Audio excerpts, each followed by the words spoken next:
This is the Steam Deck, a piece of hardware by a company not only known for a variety of award-winning video game series such as Half-Life, Portal, and Counter-Strike, but also for the Valve Index VR headset, as well as the Steam platform that binds all of these products, as well as most of the gaming market, together. Hey, what's up you guys, and welcome back to MVR. As you might be able to tell from this intro, today we're gonna take a little bit of a deep dive into what the Steam Deck is, and perhaps more importantly, why the success of the Steam Deck might be more important for the future of both flat screen and PC VR gaming as a whole. So without further ado, let's jump in.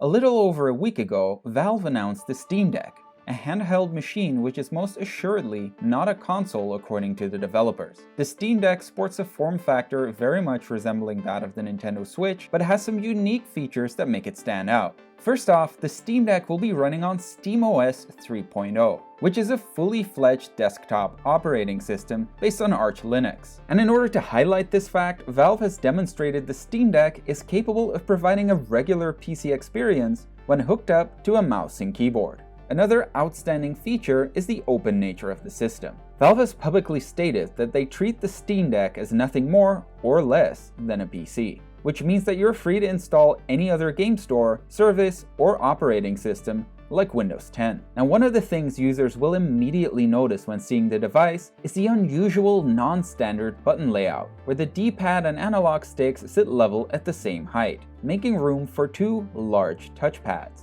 The touchpads enable two-handed typing on a virtual keyboard without having to strain your fingers for reach, and more importantly, are capable of simulating mouse movements in a pretty convincing way. This in turn enables users to play PC games and experiences that were originally never designed to be handheld. In addition to the signature touchpads, the Steam Deck also features a 7-inch touchscreen, a gyroscope, and Pro-style triggers on the back side. Powering the Steam Deck from the inside is a custom AMD quad-core APU with CPU clock speeds up to 3.5 GHz and an RDNA 2 GPU managing to output a whopping 1.6 teraflops. Pairing this APU with 16 GB of LPDDR5 memory means that performance-wise the Steam Deck seems to fall somewhere in between a PlayStation 4 and a PlayStation 5. Take note though that a raw performance comparison like this doesn't always have to mean very much, since actual performance also relies heavily on software optimizations. One of the features that will have VR users most interested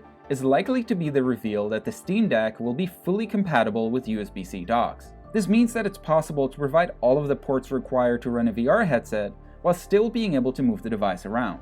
While theoretically it should be possible to run less demanding VR games on Steam Deck, Valve has indicated that VR use was not one of the use cases that they optimized for, and that your mileage may vary. But in order to see just how far that mileage goes, I've gone ahead and placed a pre-order so I can test this out firsthand in a future video. So if that's your kind of thing, then consider subscribing and turning on notifications so you won't miss it. So now that you know what the Steam Deck is, you might find yourself wondering why the vast majority of reporting seems to refer to it as a Nintendo Switch competitor, when in reality, I don't think that's at all what Valve's intending with this machine. And in order to understand why, we only need to go back a few years and retrace Valve's steps. Enter the Steam Machine, Valve's first attempt at creating their own piece of reference hardware at a time when Microsoft was trying to go all in on the Microsoft Store for Windows and their new Universal Windows Platform apps. Valve officially revealed Steam machines, including the related SteamOS and Steam controller, during the last week of September 2013, where they announced that this device would be a building block for the future and set a target release date for mid-2014. During the Steam Dev Days in January 2014 which followed, Valve further explained that the initial target market for Steam machines was the living room, and that it was aiming to build demand for support for Linux versions of games such that they could continue to work away from Windows and macOS in the future. As you might be able to tell by the current state of the market, Steam machines never really managed to take off. One of the reasons why they failed to do so likely had a lot to do with the lack of a unique selling point for the device. There were no exclusive experiences or features that you could only get on the Steam machine, and to make matters even worse, you were more likely to actually have access to less of your Steam library when playing on SteamOS than if you were running Steam on your Windows PC. A big reason why access to games was so limited was because most major publishers built their game engines on top of DirectX, a Windows-exclusive graphics library which made development for Windows easier, but also ensured that porting experiences to other platforms such as macOS or Linux would become cost prohibitive, thus serving as a sort of lock-in to prevent the gaming market from ever really leaving. This is an issue that Valve recognized and has since invested a lot of resources into resolving, and the answer that they came up with was Proton.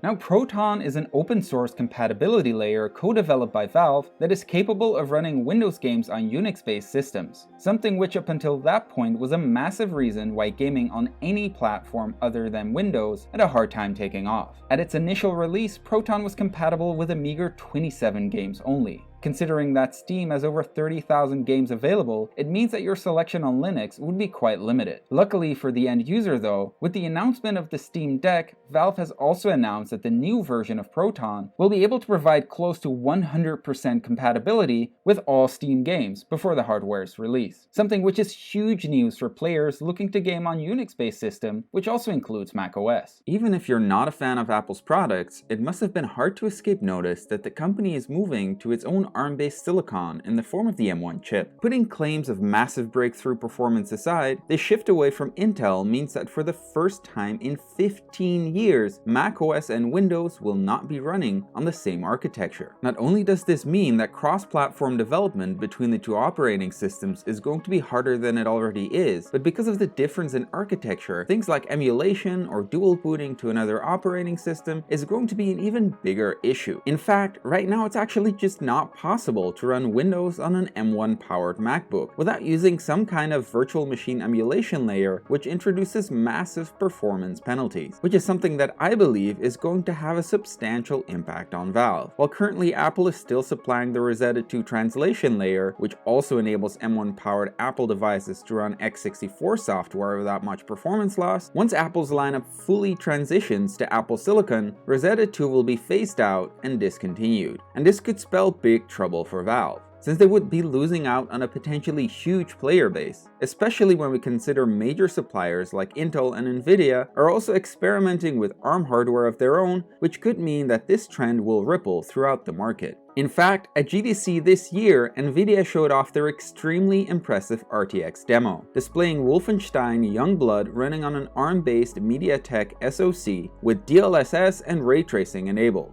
which by all accounts is extremely impressive and should serve as a stern warning of what's yet to come. And Microsoft hasn't been idly standing by either. Windows 10 for ARM has been around since 2017, but mainly because of lacking backwards compatibility support, like what is offered by Rosetta 2, it has failed to gain any significant momentum. But that too might soon change with work on their own backwards compatibility layer continuing, while at the same time larger software vendors like Adobe have already started making their apps ARM compatible. On top of this, the recently unveiled Windows 11 is showing a renewed focus on the Microsoft Store, which combined with the acquisition spree of massive game studios could mean that the tech giant from Redmond is also looking to take the fight to Valve and pull more customers away from them too. So what's my takeaway then? I believe that the Steam Deck is a competent piece of hardware engineering that took advantage of the popularity of the Nintendo Switch and the subsequent hype for a Pro Switch in order to bring to market the ultimate life raft for Valve's current gargantuan PC game library. With macOS already moving on to ARM and the subsequent Rosetta transition layer slated to be phased out in the near future, Valve stands to lose out on a huge potential market going forward. Now that Microsoft is also attempting to get more serious with their own store concept, game streaming through Xbox Game Pass, and the litany of hints that suggests it too believes that ARM is the future for Windows, the writing seems to be on the wall for Steam. Pair this with the fact that both Intel and Nvidia are also making a push for ARM-based processing, and it becomes clear that the future of the x64 x86 architecture, which the entirety of Steam's library relies on, is far from certain. In short, I believe that Valve is trying to solve 3 short and long-term problems in one fell swoop, in order to safeguard its golden goose. And the Proton software that runs on the Steam Deck as a compatibility layer is perhaps the most central piece of the solution. Valve is currently in active discussion with many developers in order to make large-scale frameworks like anti-cheat work nicely with Proton. And Valve has such high confidence in their success that they've already stated that the full Steam library will be able to run on Proton when the Steam Deck launches, and this is a very big deal. Not only does it break Microsoft's stranglehold on the PC gaming market, since now it will be possible to run your favorite PC games on any Unix-based system in addition to Windows itself, but by ensuring 100% compatibility, Valve also has laid an important groundwork for what comes next: architecture independence. If the full Steam library is compatible with Proton, then it's not unreasonable to assume that a future version of Proton could be developed that provides a Rosetta-like translation layer that can run older titles on new ARM-based hardware in the future, which will all but ensure that Steam won't lose its competitive edge to other platforms anytime soon. But that's just my point of view. What do you guys think about the Steam Deck and the now highly possible future where ARM-based computing will take over on desktop computers? If you like this content, like, subscribe, and hit the notification icon to stay up to date, and if you didn't, then I'd love to hear why in the comments down below. That's all for now, and I will see you guys next time.